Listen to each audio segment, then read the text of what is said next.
ما هو وزير الداخليه بيحب يربي واحد منهم من العيال، بيعمل ايه؟ بيوديه سينا. والله العظيم، والله العظيم بيوديه سينا، بيوديه سينا، بيوديه سينا. فهم بأسهم بينهم شديد. احلى حاجه بقى ان المحامي احمد حلمي بيقول لك انا اوريك البامبرز هنا ليه بقى كتر البامبرز هيغلى. تلاقي الجيش بيلم البامبرز دلوقتي كله عشان يرفع سعره. الهام شاهين ناقل بقى، هو بيقول في تغريده له: الهام شاهين سنتصدى لمن ينزل في 11/11 بصدور عاريه.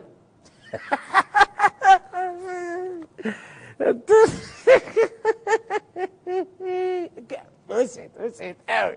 فاحمد بيقول لها احم احم، لا كده بقى الموضوع محتاج مناقشه. ايه يا عم احمد في ايه؟ هو انت فاهم بصدور عاريه يعني النساء هم اللي يطلعوا بصدور عاريه؟ يا وحش يا احمد، انت وحش. تقصد بصدور الجنود الغلابه عاريه، انما الناس دي هتطلع في التلفزيون كفره مش مؤمنين عايزين يضيعوا مصر، انما اللي هينزل ويتسحل الجنود يا معلم، وهيسيبوهم من غير غطا ويقلعوا هدومهم ويجروا في الشوارع زي ما حصل في 25 يناير واسوأ. والله العظيم ميلوسوفيتش كان اكثر بطشا واكثر جمعا. انا كده التاريخ الحديث مش فرعون. بالمناسبه فرعون يوم الجمعه هنبدا سلسله مع الدكتور حاتم عباظين ان شاء الله العالم والفقيه حوالين فرعون. قصه فرعون مهمه قوي لازم تعرفها.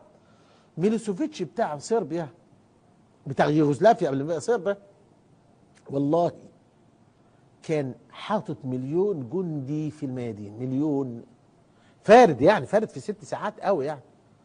ولما حصلت الهوجه الله وكيلك الضباط الكبار قلعوا هدومهم، ده عادي.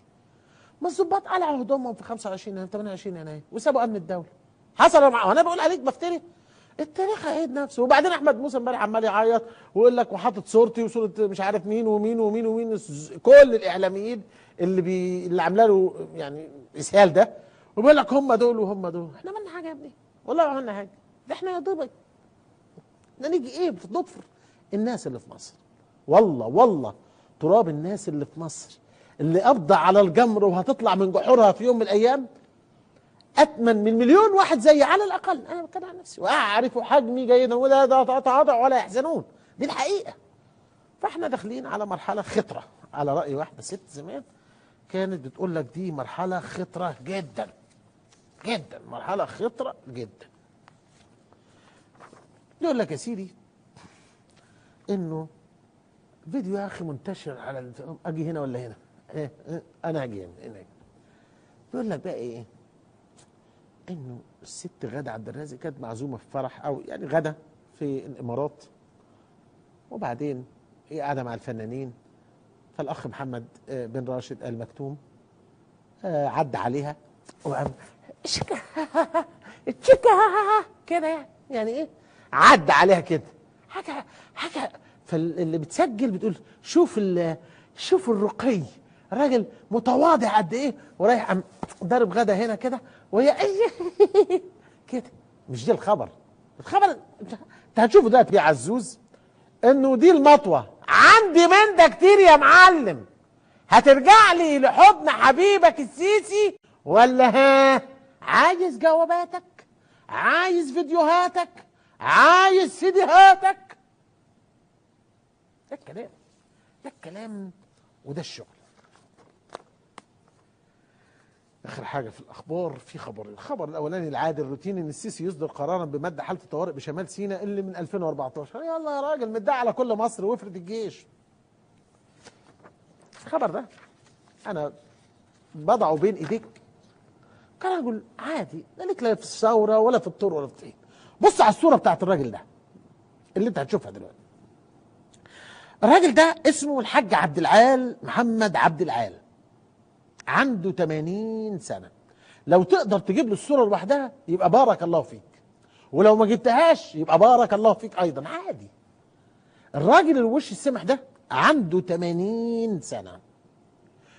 بنته منى او واحده في سن بنته بتقول ان الراجل ده عنده 80 سنه وموجود في سجن برج العرب من شهر 8، يعني تاني يوم من جمعه رمسيس، وما زال معتقل ويعاني من امراض حكم كبر سنه، وحركته ثقيله جدا ولا يقوى على عتمه السجن وبروده الجدران. حسبنا الله ونعم الوكيل. مالنا غيرك يا رب، مالنا غيرك يا رب، ومالكش الا ربنا يا حاج. انت في سجنك كبير، وانت في صبرك عظيم، انت بتقيم علينا الحجة. كل اللي عمالين يلوكوا في الكلام وعمالين يروحوا ويجوا، الراجل ده في سجنه، ومن زيه ناس كتير، منهم عضو مكتب الارشاد اظن الاستاذ الدكتور محمد رشاد بيومي، برضه في نفس السن تقريبا، لم يعفو يعني يشفع لهم كبر سنهم. دول ناسينهم. معاكي حق بتقول ولا حد شير عنه صوره ولا خبر.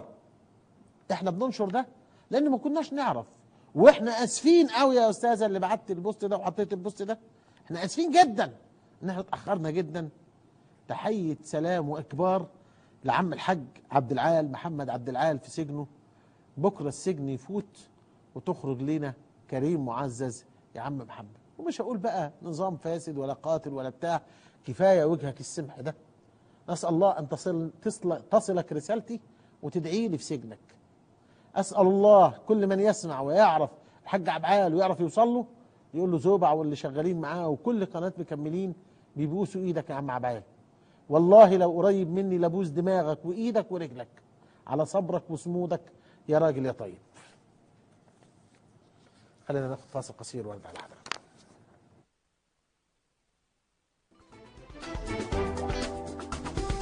من جديد خلينا اجي هنا بس رايح للكاميرا دي ما اعرفش ايه. بص يا سيدي، السيسي اتمأزق في مأزق. انا قلت لك في يوم من الايام ان سبب انقلاب السيسي الواضح على السعوديه انه من سنه لما ديفيد هيرست قال السيسي رجل ميت يمشي، رجل ميت يمشي.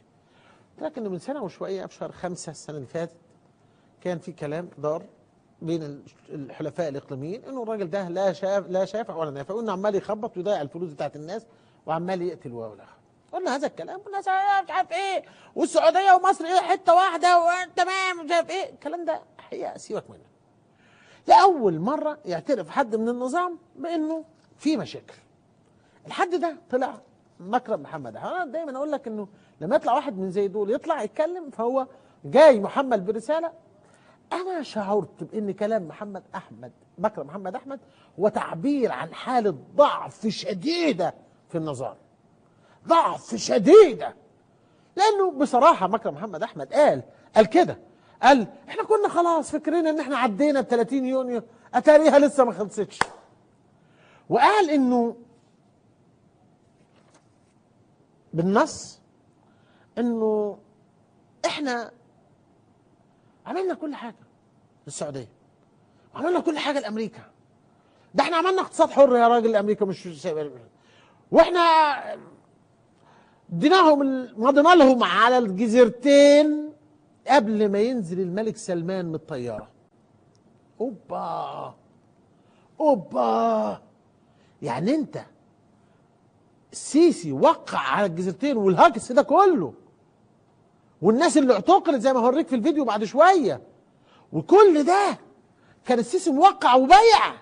السيسي بيقول لك يا ريتنا اتباع ومش هنفرط في حاجه. والسعوديه قالت مش هننزل. ده بقى مش كلام حمزه زوبع ولا كلام تسريبات اجهزه المخابرات، ده كلام مكرم محمد احمد امبارح. خلينا نشوف ان هم لما اصروا على ان موضوع الجزيرتين يتم قبل هبوط طائره الملك سلمان. رغم ان الناس ما كانتش خلصت. ايوه اكراما لسلمان. ايوه واكراما لزيارته لمصر. ايوه وقعت الاتفاق. واحنا مش متاخرين في تسليم الجزيرتين. ده في اجراءات دستوريه واجراءات قانونيه وفي طرف ثالث. وفي طرف ثالث اللي هو اسرائيل. أيوة. اللي هو هيتسلم المهام الامنيه التي كانت موكله لمصر ازاء الجزيرتين. أيوة. وهذا التسلم والتسليم لابد ان يتم بموافقه السعوديه وبموافقه مصر وبموافقه اسرائيل. فلا تزال هناك خطوات وهو عارف كويس قوي. فهمت حاجه؟ يعني الطياره فوق، وقعت يا سيسي؟ لا، وقع الاول، وقع ابعت تيلكس، بعت تيلكس. يعني في حادثتين متعلقين بالطياره، حادثه السيسي زي ما هتشوفها دلوقتي وهو بيبوس دماغ الملك عبد الله، تشوفها دلوقتي حضرتك. والحادثه الثانيه انه الملك سلمان قال له ما اقدرش، انا مخونك. لكن خلي بالك، مكرم محمد احمد جاب سيره اسرائيل. هي اسرائيل داخله ايه في الموضوع؟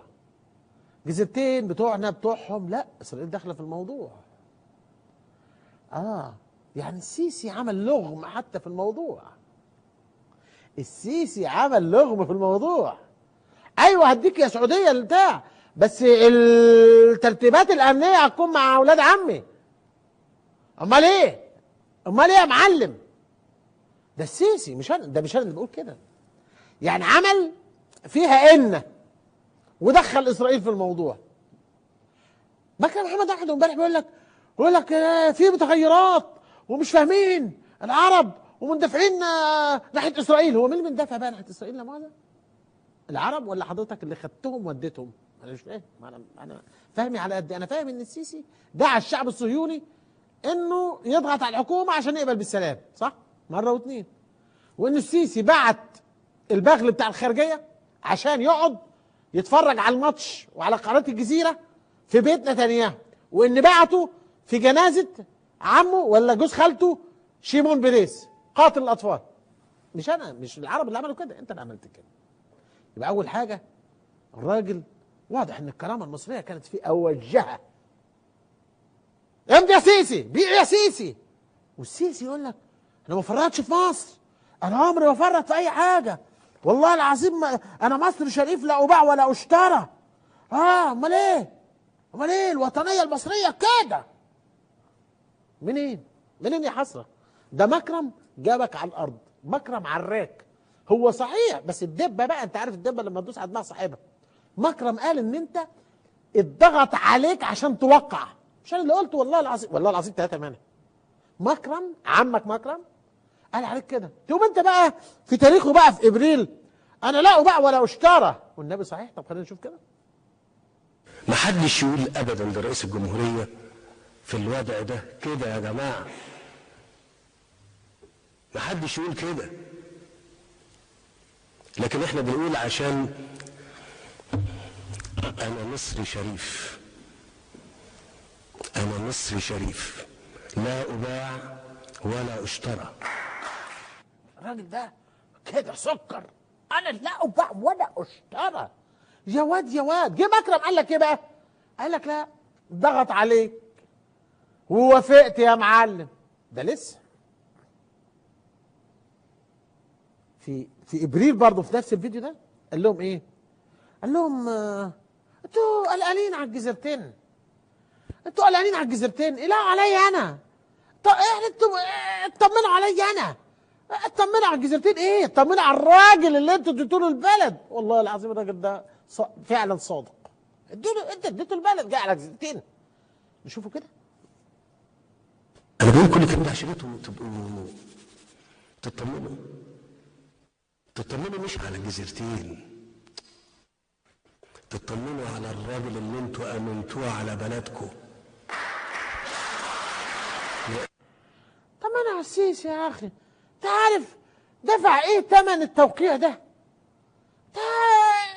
ده هو بيكلمك على انه ما باعش، ومكرم بيقول لك لا وقع. ما لا برلمان وافق ولا اتعمل استفتاء ولا حاجه، الراجل بيطبخ الطبخه.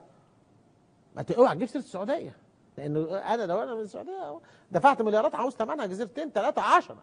والله لو انا منهم اللي اعمل كده. ده مش تبرئه ليهم، بس بقول لك ده اللي ممكن يتعمل. بازار بازار، ديل ديل، تعمل ديل خش في الديل. عاوز زيت تدفع سكر، عاوز رز تدفع فول زي الراجل ما بيقول. غريب بقى انه السيسي بكل وقاحه في نفس الاجتماع بيقول للجماعه اللي قاعدين، جايب رئيس المخابرات ورئيس الدفاع ورئيس امن الدوله والناس دي كلها، احنا ما بنبيعش ارضنا لحد. يا الكلام جد. طب اهو مكرم طلع قال لك لا ده انت بعت وعلى الطياره. يعني انا اعرف، معلش انا اسف قوي في المثل القبيح ده، يقول لك شربوا حاجه صفراء ووداه ورا مصنع مش عارف ايه ومضاه. ده دلوقتي طلعوا الطياره ومن غير ما يشربوا حاجه صفراء. اديني يا عم. احنا لا بنبيع ارضنا لحد، بس خلي بالكم، وكمان ما بناخدش ارض حد. مهم قوي الحكايه ديت. انت ما بتديش ارضك لحد احنا ما بنديش ارضنا لحد، وكمان احنا ما بناخدش حق حد، ما بناخدش. كذب السيسي، وقع السيسي، باع السيسي، رغم ان امه الله يرحم امي وابويا وامك وابوك يا عزيزي المشاهد قالت له ما تاخدش حاجه من حد. بقى رغم ده كله طلع ان السيسي بايع، وعلى الطياره متاخد على الطياره يا معلم، ركب من ورا، امضي يا سيسي مضى، قال له مش هنزل لما ده مش برضه، ده مش كلامي انا، ده كلام جده مكرم محمد احمد، بس السيسي غلطان، بس مش كلام امه. قالت له ما تاخدش حاجه من حد. يا ترى دلوقتي هتاخد تيران وزرافير تاني ولا هنلعب نفس اللعبه؟ خلينا نشوف. علمتني دي والدتي، قالت لي ما تطمعش في ايد اللي في ايد الناس، حتى لو كان ده اللي في ايد الناس ده والدك، ما تطمعش. انا مش عارف الوقت هيطول بينا قد ايه، لكن احنا عندنا وقت نلحق ان شاء الله، نلحق نغطي. لكن كلام مكرم محمد احمد يحتاج يوم 2 3 ممكن نكمل. مكرم محمد احمد امبارح بيقول لهم يا جماعه الخير، الراجل عارض شعبه وباع ارضه، عارض التيار العام الداخلي. ده انت صديقي وشقيقي، خليك حنين عليا يا اخي. هنشحت تاني يا مكرم؟ فين الكرامه؟ قول لي يا مكرم فين الكرامه؟ بيشحت. خلينا نشوف السيسي لما بيشحت عن طريق مكرم محمد احمد. عارف ايضا ان لدي متاعب داخلي، وان هناك تيار غير ضعيف في مصر بيرى والله اذا ان احنا حاربنا عن هاتين الجزيرتين لمده 50 عام يبقى من الصعب جدا، خاصه ان الجزيرتين يشكلان مدخل لسيناء. ومع ذلك مصر كانت في منتهى الشجاعة الأدبية وعارضت التيار العام الداخلي وذهبت إلى القضاء ضد وأخذت موقف لما صدر القرار في غير الصالح. الحكومة المصرية استأنفته. ما الذي كان يمكن أن تفعله مصر أكثر من ذلك؟ يعني ده أنت صديقي وأنت أخويا الكبير وأنت شقيقي، خليك حنين عليا، مش هيبقى ضغوطك وضغوط الداخل. عارف تضحك ليه؟ ايه عشان ايه؟ خليك حنين عليا. حنين هو دي كلمه وحشه؟ دي كلمه جميله جدا. يعني الملك سلمان المفروض يبقى حنين مع يعني يعمل له ايه؟ انت فاكر الحفر على النشف والحفر على هو نفس الحكايه. لا فعلا فحته، يعني هو عاوز يقول لك ان السعوديه فحتت السيسي عادي. طب سؤال، هو شعبك ده ملوش قيمه؟ يعني احنا كده 90 مليون دول ملوش لازمه وتروح توقع برضه ايه شعب السعوديه؟ مش انت برضه المفروض ترجع لشعبك؟ قال لك عرضت الناس كلها وايه وعرضت في المحكمه يا بطل، ويقول لك ايه بقى مصر كانت في منتهى الشجاعه. مش مصر يا ولدي، السيسي اللي كان في وضع مضطر يعمل كده عشان واخد رز واخد مليارات بقى يشحت تاني عن طريق مكرم محمد. لسه بقى تطلع الهام شاهين وتشحت ويعملوا دبلوماسيه شعبيه ويروحوا السعوديه او يروحوا ايران ويطالبوا بالحج في مصر عند سيدنا الحسين. لسه الايام السوداء ايه. جراب الحاوي المصري الاعلامي ما بيبطلش، في بلاوي زرقاء كتير. ويمكن يموتوا احمد موسى ويعملوا له مزار ويلموا عليه فلوس. والله العظيم ده عيال مجرمه ممكن يعملوها. يقول لك ايه مزار الواد لهبل اهو، قربي يا ست اللي مش حامل تيجي عند المزار وتحط 20 جنيه، اللي ما خلفت ولادها اللي جوزها ضايع في سينا تحط 20 جنيه واحنا نجيب لك مكانه. ده نظام، دي دولة، لسه العجايب ما خلصتش. مكرم محمد احمد رفع التون شويه واتكلم وامن مصر واحنا قلنا والسيسي قال وخلي بالكم واحنا وقال لهم يعني نرجو نأمل يعني ان تعيدوا حساباتكم معانا. احنا عملنا كتير قوي ومش عاوزين نشتغل في الاسود ونطلع الفيديوهات. بكره مرتضى منصور يطلع بفيديوهات بالسعوديه مش بعيد ولا القطر يطلع عنده فيديوهات كتير. الواد ده واد عفريت جدا. خلينا نشوف الاستاذ مكرم محمد احمد وكيل عبد الفتاح السيسي في الدفاع. خلينا نشوف. وللاسف يعني كنا نتمنى ولا نزال نتمنى تمام. ان السعوديه تعيد النظر في حساباتها ازاء مصر وتعرف أيوة. كما كان يعرف يعني السلف الكبير انه مصر قوه عظيمه، ان مصر لا تهان، مصر لا يرفض انه مصر لا تعمل بالاوامر، مصر دوله كامله الاستقلال كامله الاراده، تحارب معركه اماميه ضد الارهاب في العرب. أيوة. تحارب عن امنها، اي نعم، لكنها تحارب ايضا عن امن السعوديه وامن ولينا حتى الان الاسطول موجود في مدخل باب المندب. وعلى الاستعداد، لان وقال لهم السيسي الرئيس قال ده مجرد 6 ساعات او مجرد ده فرك الكعب. يعني يعني كل حاجه السعوديه ما يبقاش قلبك قاسي كده. احنا دوله مستقله، نبيع لمن يدفع اكتر كاش لو سمحت، ما بناخدش شيكات. ده مش انا برضه اللي بقول الكلام ده اللي قالته التسريبات.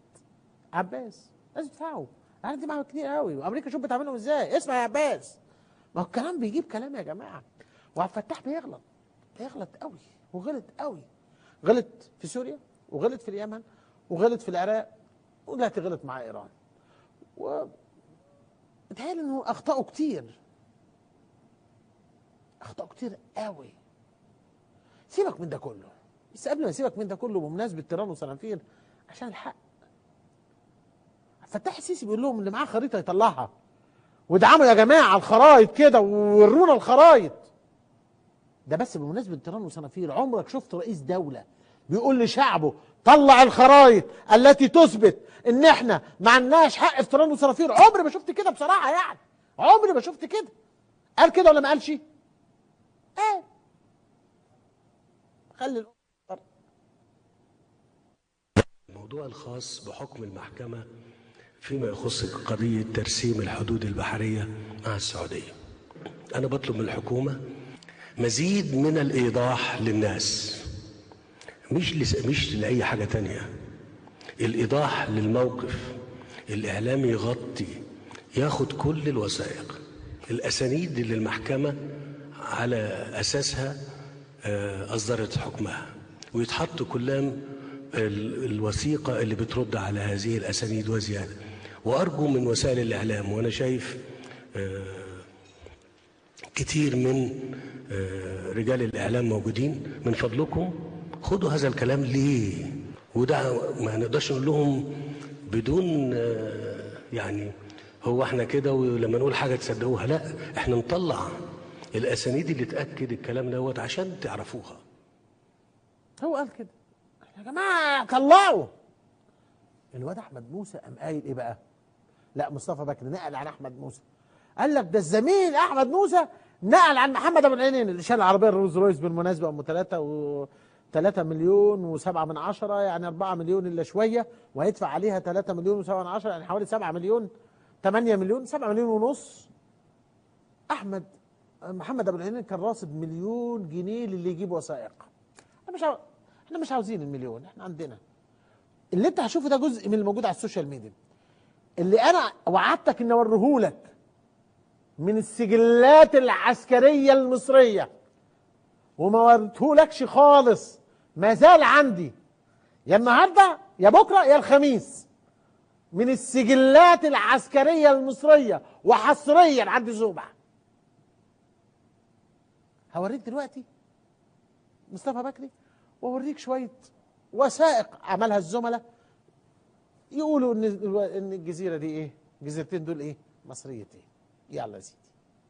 دون من قضيه تيران وصنافير التي هنا في هذه القناه زميلنا احمد موسى قال ان الاستاذ محمد ابو العينين قال 1,000,000 جنيه لمن ياتي بوثيقه واحده تثبت أن تيران وصنافير أرضنا، كأننا نريد أن نتجرأ على التاريخ والجغرافيا، كأننا نقول للآخرين تعالوا خذوا طابة مننا مرة أخرى.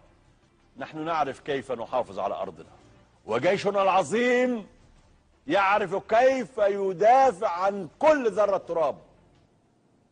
الحقيقة والله ما عارف أقول جيشنا العظيم إيه، إذا كان السيسي بيقول لك إن الجزر مش بتاعتنا، إيش علاقة جيشنا العظيم؟ بس عادي مش مشكلة. زميلنا عبد الرحمن عمل فيديو جراف في شويه وثائق يا عبد الرحمن والنبي، تبعت الوثائق لاحمد موسى ومصطفى بكري والمليون حلال عليك يا عم. والله العظيم يا ابني ما عاوزين منك ولا حاجه. ده غير اللي عندي بتاع السجلات العسكريه مش هعرضها الا لما تاخد المليون، بس يبقى ذكر كده وراجل ويطلع المليون قدام شويه الوثائق اللي موجوده دي. يلا وري له عبد الرحمن زي ما حضرتك شفت كده، ده غيض من فيض. بس انا لازم لما تفتكر ده افتكر مظاهرات ابريل والناس اللي اتاخدت وتعذبت وخدت احكام عشان بتدافع عن ارضهم. اوعى تنسى، وبقول لك لو راحت السعوديه ومصر الى محكمه دوليه لازم كل مصر يقدم الاوراق، وان حكمت للسعوديه بحقها يبقى حقها، ان حكمت لهاش يبقى حقها. انما السيسي لا، السيسي ما عملش كده. السيسي قال دي بتاعت السعوديه من الاول، وبعدين دلوقتي بيقول للسعوديه انا اديتك الجزيرتين. طب لو انت اديتها يعني كان بمزاجك بمحض ارادتك ولا لا؟ خليني برضو اعرض لك فيديو جراف ليه الثمن اللي دفعه الشعب المصري رغم الحديد والقمع والنار لما تظاهر يومين وهز اركان النظام. القمع ده حصل ايه؟ مش موضوعنا تيران، بس انا جبت لك تيران وصنافير عشان ابين لك انه السيسي عمرو مكرم محمد احمد حاول يقول للسعوديه انا اكرمتك، انا بعت الغالي والنفيس عشانك، انا وقفت ضد شعبي، انا اعتقلت ولادي، وهو يقدم نفسه على انه جدع وشهم. الجدع والشهم يطلع من جيب باباه، من جيب ماماه او جراند ماماه او جراند باباه، مش يطلع من جيب الشعب. انتوا اغبياء، اغبياء بامتياز. سيبك من ده. مكرم محمد احمد وهو بيتكلم طلع البعبع اللي جواه، قال لهم احنا الجبهه الاماميه ضد الارهاب ضد الاخوان، كلام وائل الابراش اللي قلت لك من يومين. واحنا عاوز اقول لكم على حاجه، احنا لو سيبنا الناس عارفين مين اللي هيجي؟ الاخوان ايه ده؟ ما الاخوان يقدروا يجوا؟ قال له والله لو جم، ولما يجوا هيعملوا فينا ايه؟ هيقطعونا ويبهدلونا. قال لا يا عم انت بتقول ده الاخوان في السجون وضعفوا وخدوا ضربه العمر، يا في ايه؟ احزق كمان، احزق اكتر حتى اسمعك بوضوح. سمعني يا سيدي مكرم محمد احمد وهو في لحظات الطلق الاخيره قبل ما يولد. إذا ما جاءوا جماعة الإخوان المسلمين وقد تم طردهم بهذه الطريقة التي أفقدتهم عقولهم، لنا أن نتصور ماذا سيحدث لسيادتك وماذا سيحدث لسيادتي وماذا سيحدث للسيسي وماذا سيحدث للجيش المصري. وعلينا نبص كده نعمل طلة على اللي حصل عند أردوغان بعد الانقلاب العسكري عشان نعرف ماذا يحدث في مصر. هو ده اللي كان الشعب المصري يعرف عارفه ماذا سيحدث لسيادتك ولسيادتي ولسيادته لو جم الاخوان. مفيش والله بهدلونا وحش قوي. شفت اردوغان عمل ايه في الجماعه بتوع جولان؟ انا اتبهدل يا عز والله العظيم، ما كدبش كده كذا كذا. ايه ده؟ طيب ده الاخوان في السجون واللي بره مطاريد يعني باللغه وكلهم اعدادهم قليله يعني مش كتير قوي. امال في ايه؟ في هسهس. مكرم محمد احمد بيقول احنا كنا فاهمين ان الليله خلصت بتاعه 30 يونيو. بكره هوريك الفيديو مش النهارده عشان الوقت. الليله خلصت بس اكتشفنا ان لسه ما خلصتش، عايزين يرجعونا لما قبل 30 يونيو، الى ما قبل الانقلاب. قلت لك انا زمان السيسي هيتن كل ما يطلع يقول والله ما خنت والله ما، لحد ما هيجي في يوم يقول ان الانقلاب الذي قمت به كان خطأ فادحا فاعذروني ايها المصريون. هيتن يمشي كده بيقول لك عايزين يرجعونا لقبل 30 يونيو. يا عزه معقوله يا عزه؟ عارفه لو الاخوان رجعوا يا عزه يعملوا فينا ايه يا عزه؟ والله انت ما عارفه. قالت له انا عارفه. الله على الطلاق ما انت عارفه يا عزه، دي عيال شرانيه جدا. قال الاخوان بتوع ربنا ما لهمش في الهاكس يعني، انما والله يا عزه ده هيعمل في سيادتك وفي سيادتي وفي سياده السيسي. حتى السيسي ده انت عارف الفوله. على فكره الاخوان مش هيعملوا حاجه. الاخوان هيسيبوا الشعب هو اللي يعمل. اخوان ناس بتوع ربنا واشراف واطهار وايديهم دايما متوضيه. والله العظيم انا عارف. هيجي واحد يعدي كده يقول لك ان هذا والسيسي قاتل الاطفال، يقول له دعه وشأنه ان الله سينتقم منه. انما هيجي واحد تاني يقول له ان هذا والسيسي، يقول له عارفه ابن الجزمه ده، انا عارفه ده اللي موتنا ده، هاتولي انا بقى ايه اركب فوقيه. زي ما ركب صحابي على ظهر ابو جهل ولا ابو لهب وقال له انك ارتقيت مرتقا صعبا يا رويعي الغنم، جاي اليوم. بس هو جاي بسيبك مع لقطه جميله قوي لمكرم محمد احمد وهو بيتكلم عن الاخوان. بيقول لك الاخوان دول هم امنا الغلا. نشوفها وارجع لي عشان اختم الحلقه وامشي. هو مين اللي قال ان احنا هنطلع في 11 في 11؟ وهل الاخوان ده، لا الاخوان مش، احنا ما بنخوفش الاخوان لان هم مش ما يدعوا، لا الاخوان هم امنا الغولة بالفعل.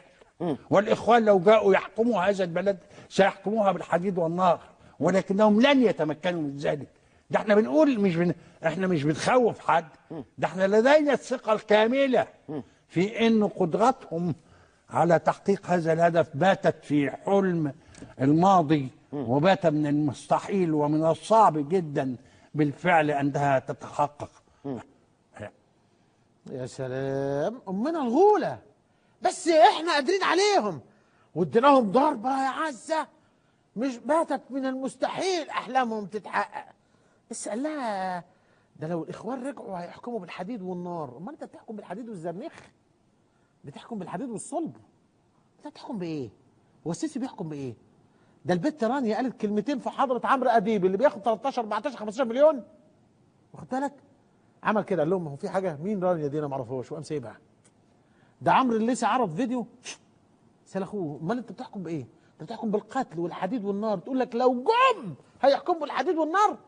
لا انا بقول لك اهو دول ناس طيبين هيحكموا بالحديد والزرنيخ. يقول لك احنا ما بنخوفش حد، بس هم امنا الغوله. انا بتهيألي ان مكرم محمد احمد وعزه واحمد موسى وكل العصابه دي فعلا بتنام بمهدئات وتنام بمسكنات، وبيجي لها الهسس بالليل. الاخوان الاخوان الاخوان الاخوان الاخوان الاخوان. بيقول لي طيب هقول له الاخوان الاخوان الاخوان الاخوان. تصبحوا على خير.